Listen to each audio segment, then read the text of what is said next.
This is Killer Innovations, a show about ideas, creativity, and how you can innovate. Welcome to the Innovator's Garage, where you learn to create your next game-changing killer innovation. Welcome to Killer Innovations. I'm your host, Phil McKinney. We are out on the road this week. I'm going to guess that the audio is going to sound a little bit different than what we normally do when we are in the studio in Colorado. And why is that? Because we have just taken possession of a custom-built 44-foot bus in which we are in the process of building out a new studio. This will allow us to take the studio with us on the road to shows, conferences, events, but also to take the studio to the innovators, to go on site where some of these leading innovators are doing their work. In fact, we are in Panama City, Florida this week. Next week, after the holidays, we are heading towards Kentucky, where we will be spending one day with an innovator showing us what they're doing in a rural part of Kentucky. We'll hopefully also be able to talk with other entrepreneurs in the area, along with local civic leaders, to find out what is going on and where innovation is happening outside of the normal areas such as Silicon Valley or Austin, Texas, or Boston, etc. Now, you've heard me talk about this over the show, probably over the last 3 or 4 months. This has been an idea that's been noodling around. We bit the bullet. We ordered the bus. We had a bunch of customizations done at the factory, and we are still applying customizations for the build-out and installation of all the recording gear. And as you can tell from the sound, we don't have all of the sound tuning in the bus fully operational yet at this point. So, with that, we're going to do, this is the very first show we're going to do from on the bus. Like I said, we're parked in Panama City, Florida, heading out to Kentucky. Then we're going to head down to Austin, head over to Arizona, and ultimately end up in Las Vegas for the Consumer Electronics Show. We are bringing the studio to CES to interview innovators and entrepreneurs at CES for future shows. We will be parked right at the convention center in that parking area right outside of, between kind of North Hall and South Hall. I think the spot is called CP19. If you want to know more, hop on over to the Facebook page, The Innovators Studio. That's what we're calling the bus. It's called the Innovators Studio.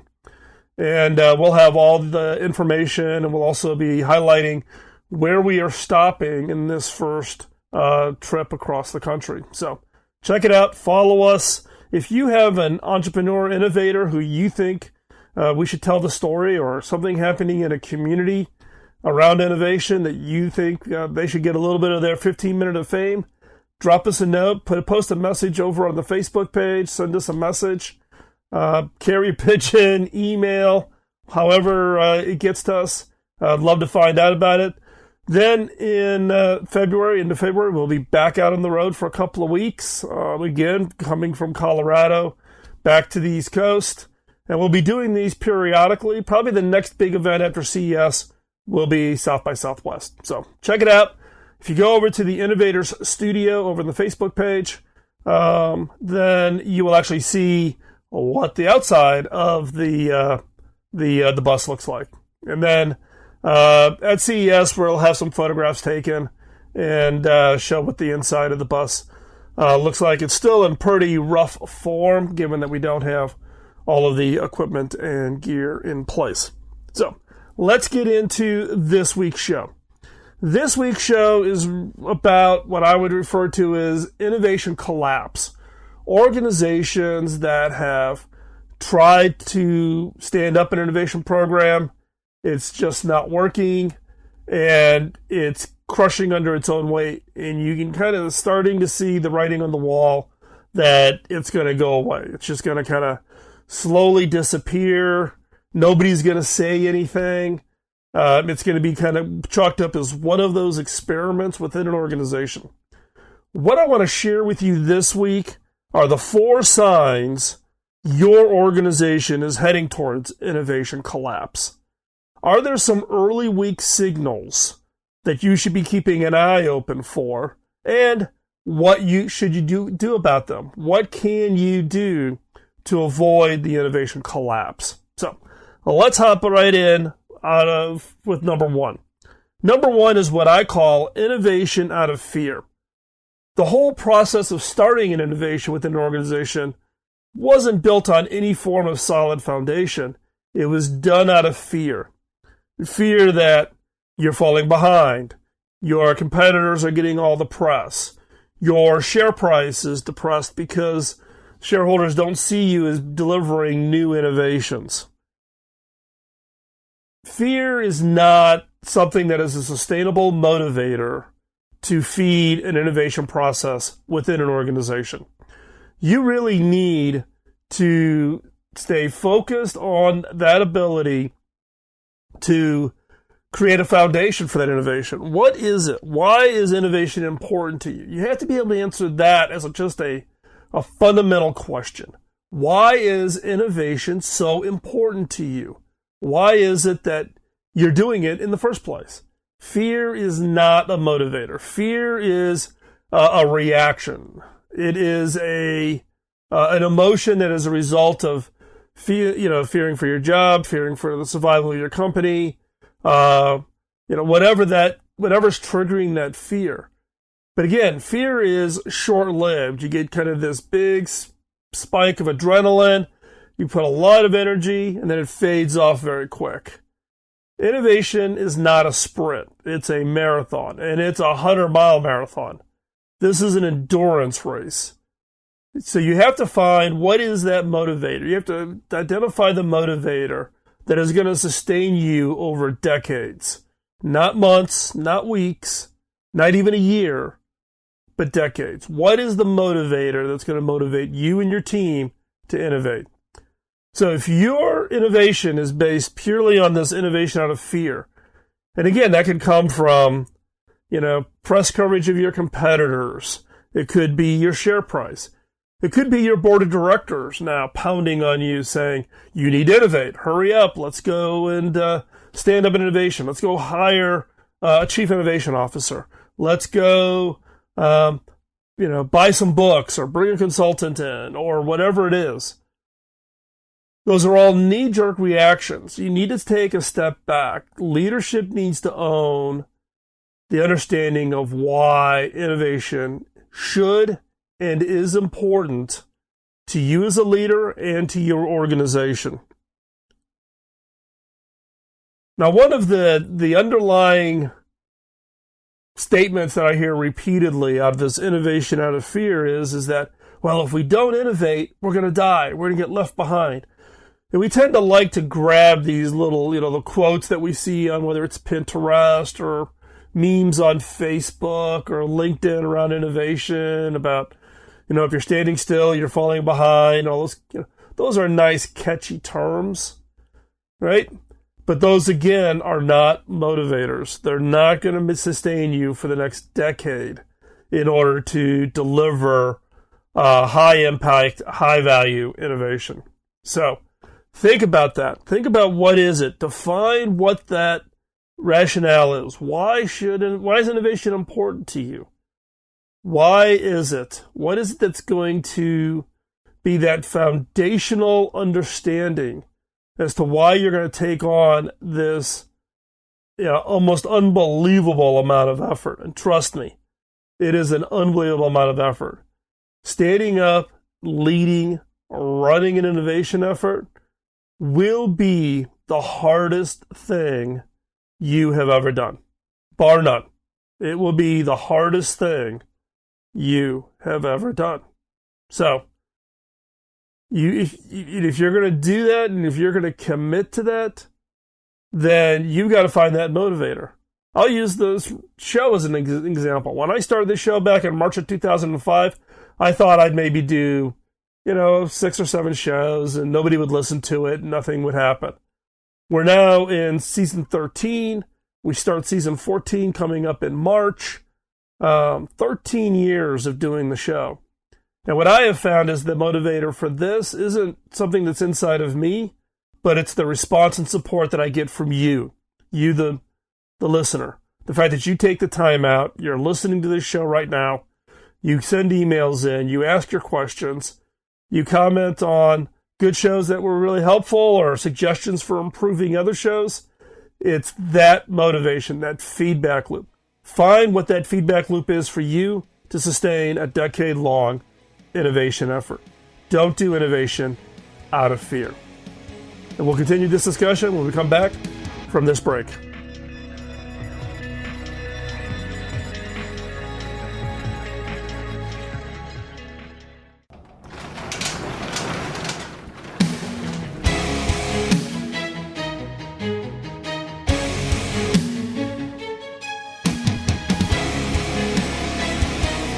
This is Killer Innovations, a show about ideas, creativity, and how you can innovate.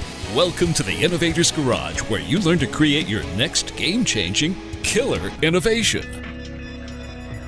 Welcome back, but before we hop back into this segment of the show, I want to do a quick shout out to one of our sponsors, and that is Zoom. Zoom has been with us literally since the time we took the podcast and turned it into a nationally syndicated talk radio show. And we couldn't have done it without them. So I just want to extend my appreciation to Eric Yoon, the founder and CEO at Zoom, and the support the entire Zoom team gives us. We've been using their tools with the radio show right from day one. And now I use it actually every day in my day-to-day job. It's my way of staying connected with my team. And even here on the new 44-foot mobile studio bus, we have full Zoom capabilities, and in fact, I've spent the last week and probably have done 30 Zoom meetings from right here on the bus, out in the middle of nowhere, Florida. So this is a tool that allows you to stay connected, allows you to stay productive, allows you to stay connected wherever you are, anywhere in the world. I've used Zoom from Africa. I've used it from China, Japan, Australia, New Zealand, all over the world, and it works great. So check it out if you're not using it. And if you're using one of those older systems, whether it be Skype or any of the other systems, check this out. Zoom is so incredibly easy. It's also very easy for you to invite people who are not on Zoom to join a meeting. So check it out. KillerInnovations.com/Zoom. Get your free account. That free account will allow you to connect up to 50, that's right, 50 people on a video call, so that you can check it out. It's scalable, it works, reliable, video quality, audio quality. It'll make you happy. It'll make your team happy. Check it out. So let's continue on our conversation. We're talking about the 4 signs your organization is heading towards innovation collapse. We talked earlier about innovation out of fear. What I want to talk about now is competitive urgency. Now this is and can be an interesting motivator. But in some cases, it's a reactionary response. You may set up and hurry up and say, we got to hurry up and do an innovation because we need to do it as a competitive response to some activity. Your competitor launches an innovative new product and you're caught flat-footed. Your competitor is doing a regular series of announcements. You can pretty much time them. They make some big announcement, whether if it's a consumer electronic device at Las Vegas at CES, or social media, which a lot of that happens at South by Southwest, or wireless technologies at Mobile World Congress in Barcelona, wherever. And you're now trying to meet them and trying to, have your own answer. But your answer is not out of thought leadership, but out of competitive response. Now, trust me, I've lived in the world where I've had to do competitive response innovation.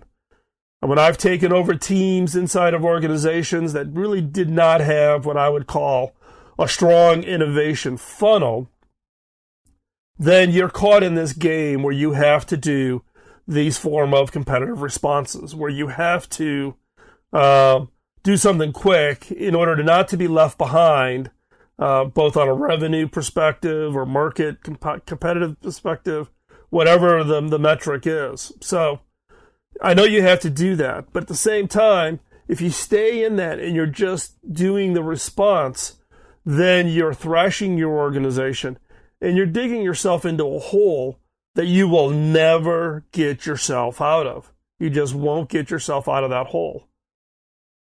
So what you have to do is you've got to get out and leapfrog.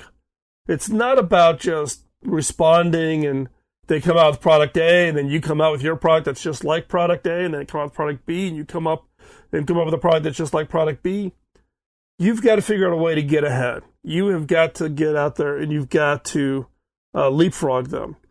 And the way to do that is you have to fight that urge to just do the response, but instead, or actually not instead of, but in addition to, put a team together, give it some resources, and set it aside and tell it that its job is to do the leapfrog product. You still have to do the competitive response, but you need resources that are focusing on a leapfrog effect. How do you get ahead of the competition? Not how do you stay even with the competition. How do you get out ahead? And this is really hard because now, your historical actions have always been in competitive response. Company comes out with something, you respond. You still have to do that. And now you have to allocate resources to do a leapfrog effect, to get out ahead, provide some form of thought leadership. Because if you can define that thought leadership, eventually you can actually reduce those resources that are doing the competitive response and reallocate them to even more leapfrog projects. But if you find yourself in this hole where you're in an organization, and this is either by your design or, congratulations, you just got tagged to be the new leader of innovation, and now you're trying to figure out how to dig yourself out of this competitive response hole and get into a leapfrog, you literally have to do twice the effort. And when I've had to do this over my career multiple times, I'll tell you, it's roughly almost a 2 to 3 year effort to turn the corner on this. If you're coming into an organization that has not had any form of an innovation effort, and it's more of a tactical, reactionary kind of development response or incremental innovation efforts around competitive reactions, it's taken me, on average, between 2.5 and 3 years to transition an organization and turn the corner. And I've done this multiple times. I can see when when we're about to turn the corner, there's nothing more satisfying when that happens. But I'm going to give you the warning. This is incredibly hard work. This will be the hardest job you have ever had in your entire career, bar none. So, but you have to do it. You can't stop doing the competitive response because you'll just fall further and further behind in the market. Revenue will be impacted, margin will be impacted, share price will be impacted. So you still have to do the competitive response. You have to be able to put together a new set of resources to go create this leapfrog effect. And my guess is your leadership team is not going to give you more resources. So you have to make some tough calls. What do you stop doing to free up resources to go do the leapfrog? You need to stop something to free up dollars and people to go do the leapfrog effect while you're still doing the competitive response. It's a hard path, but absolutely critical if you are not going to see your innovation efforts totally collapse and fail within an organization. So if you're caught behind this competitive urgency, focus on that leapfrog, find those resources. But warning, this will take a lot longer than you think it will. And with that, we'll be right back after this short break.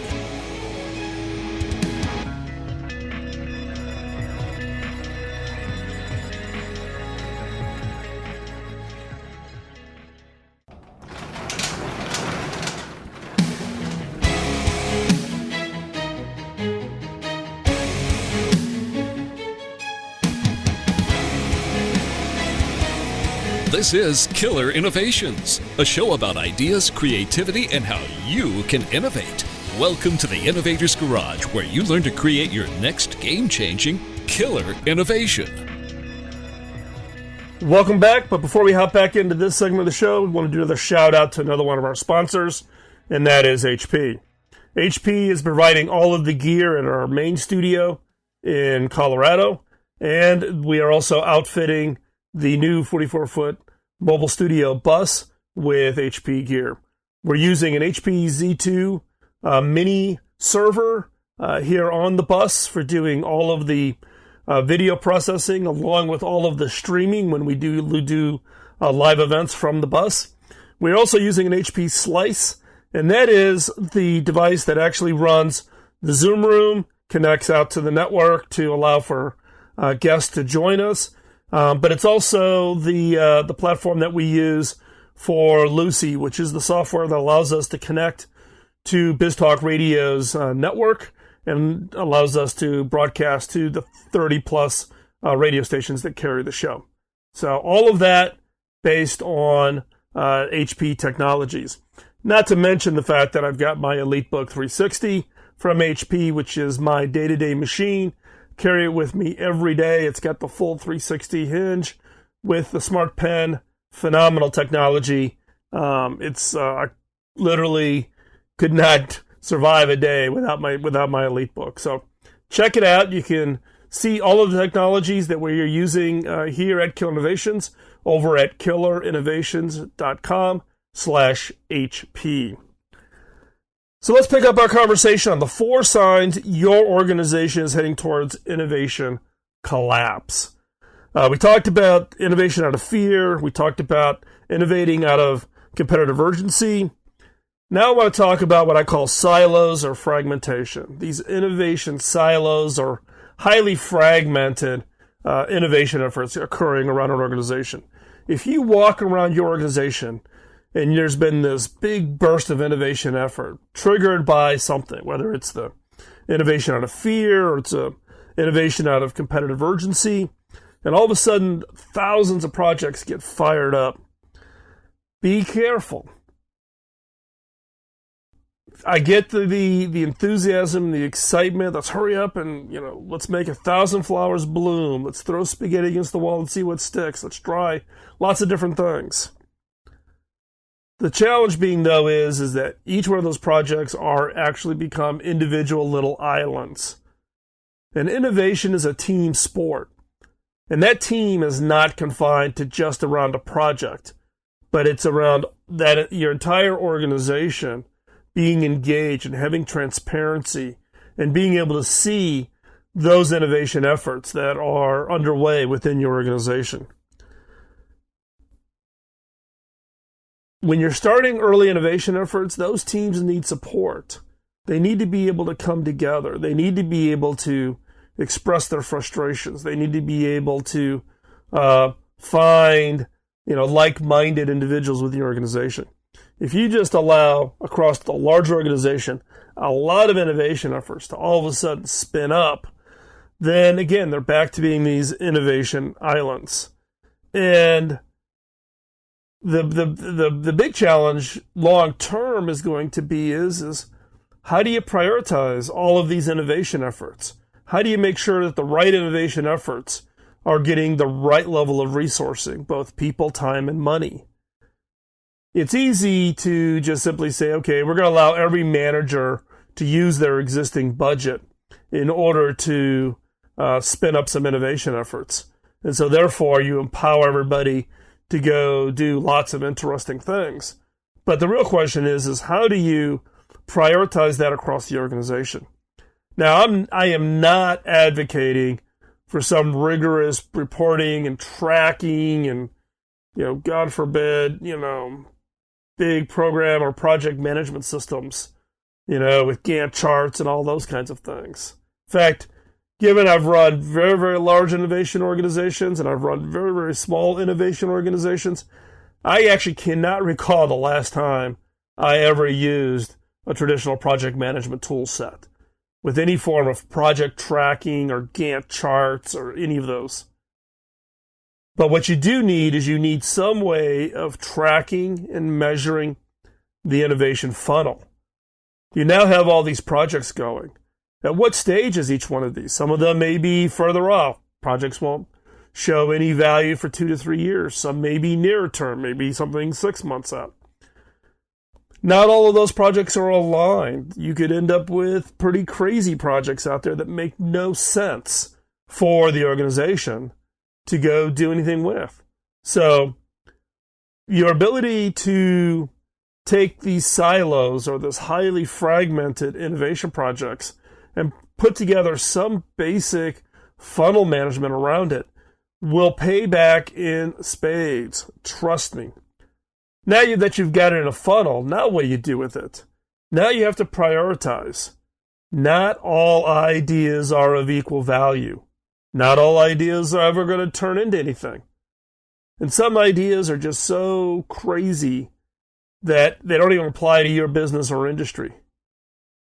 So how do you go through a process of saying, good idea, bad idea, stop, go, more resources, less resources? How do you prioritize? Especially if you've got the silos highly fragmented. Because trust me, if you're trying to fix this after the fact, and now you're into managers getting upset because you're taking away their projects that they funded, it's theirs, it's passionate, keep your fingers off. The way to do that, and I've talked about this many times on the show, is an organization, when you're kicking off your innovation effort, you need to define your BHAG, your bold, hairy, audacious goal. You need to define that thing that's going to be the rallying cry, that sets that long-term direction, that's going to define the goal line for success. The best example for a BHAG that I use all the time in my talks, and it's one that I think is just phenomenal, is President John F. Kennedy's BHAG when he challenged the United States to put a man on the moon. Now, his BHAG was pretty simple. It just simply said, we challenge ourselves, we will succeed at putting a man on the moon before the end of the decade and bringing them home safely. So we're going to put them on the moon, we're going to bring them home safely, and we're going to achieve all of this before the end of the decade. So we set the goal, we set the time frame, and we define success. And that rallied an entire nation. Now, BHAGs are incredibly hard to write, really good ones. You can do simple ones like, oh, our BHAG is we want to be a $100 million business. That's actually not a very good BHAG. BHAG has to be inspirational, has to be challenging. It has to say, no, we can't obviously get there doing what we are doing today. We have to change. We have to do something different in order to achieve this very high bar. And what I have found with well-written BHAGs for teams and organizations and entire companies is people will step up. I have been absolutely amazed at what teams have been able to do when challenged, when given a BHAG, what they've been able to do. So the way you do it is you define this BHAG, and then you go through and you ask every one of the team members, describe your project and how it supports or enables that BHAG. It's not you coming in saying the project is a good project or a bad project. What you want is you want to equip and train your teams to be able to self-select on what are the best projects, the most important projects they should be committing the resources to. So once you've defined that BHAG, challenge each of those silos or all those fragmented innovation projects to say, how does your project support, align, enable, help us achieve success for that BHAG? And if it doesn't, then we need to have a conversation. Is this a project we should go forward with? Is this a project we should hibernate? Is this a project we should kill?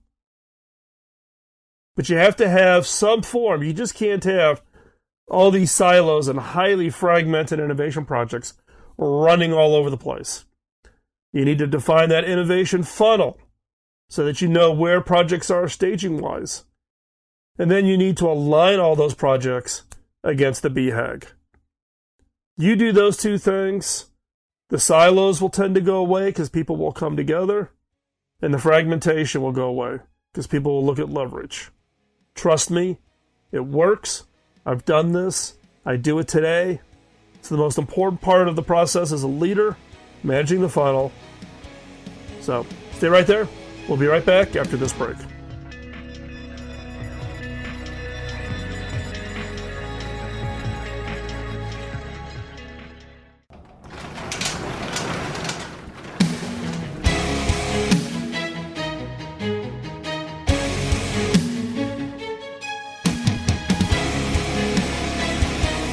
This is Killer Innovations, a show about ideas, creativity, and how you can innovate. Welcome to the Innovator's Garage, where you learn to create your next game-changing killer innovation. Welcome back to Killer Innovations. We are talking about the 4 signs your organization is heading towards innovation collapse. We've talked about innovation out of fear, innovation out of competitive urgency.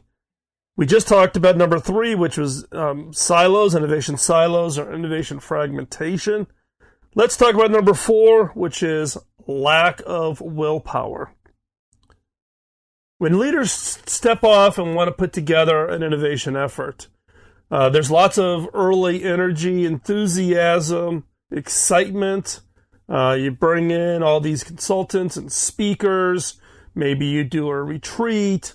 Lots of activities, lots of energy.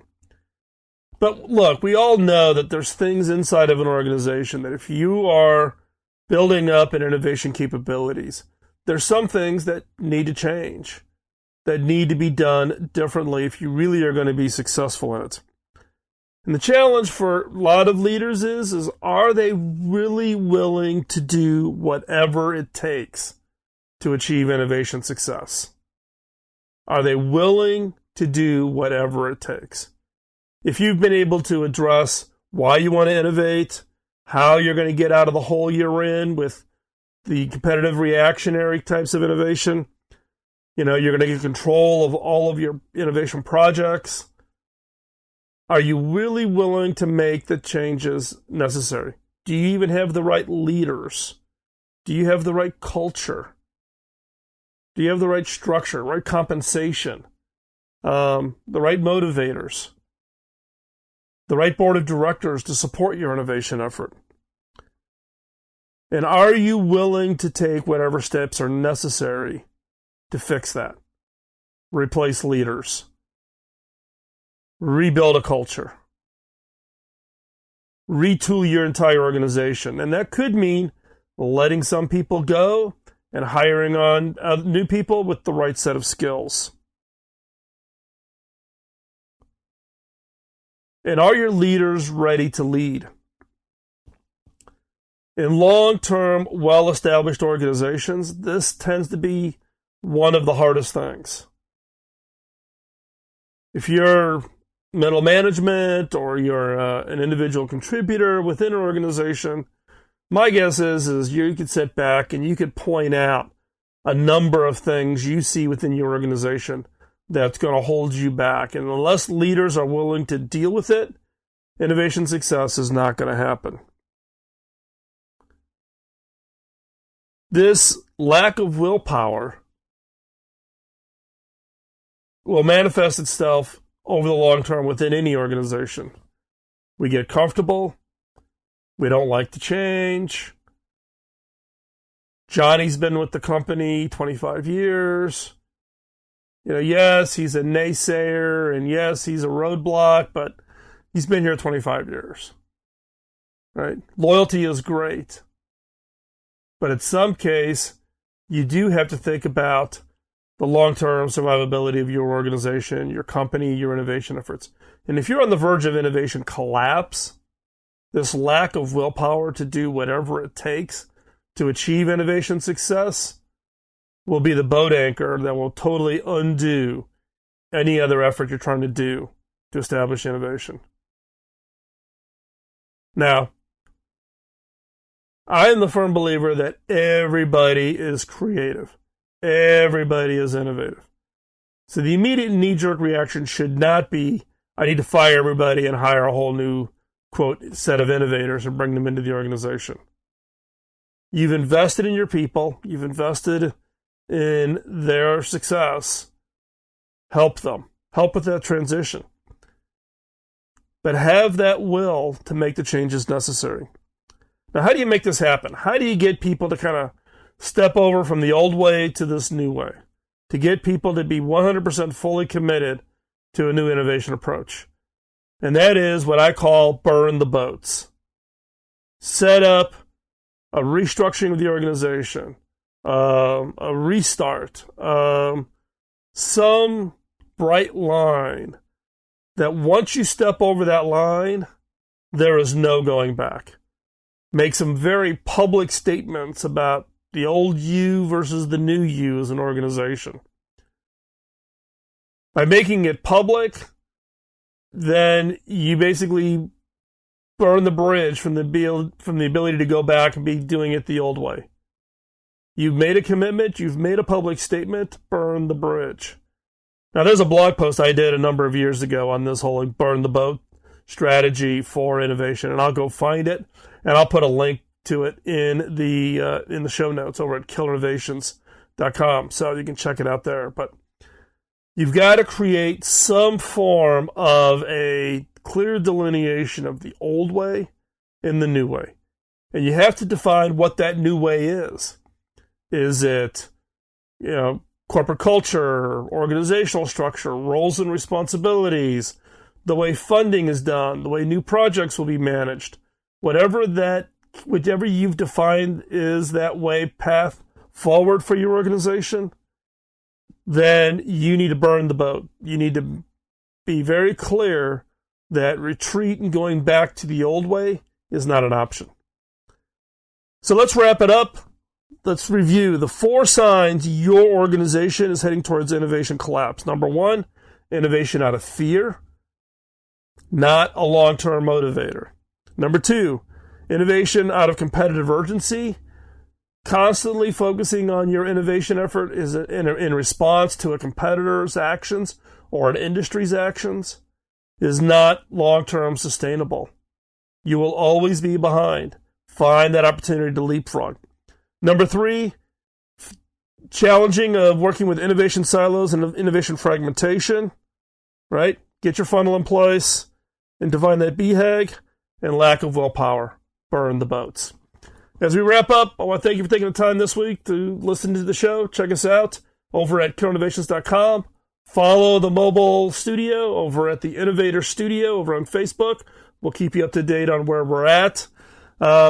The one thing I would ask from you is if you find the show useful, let others know. Your help in spreading the message about the show and what the content we share helps us attract new subscribers and also to find innovators from around the world that we can help tell their stories. So with that, have a great week. Do not let the innovation antibodies get you down. Get your ideas, get them out there, go out, change the world. We'll talk to you next week. Bye-bye.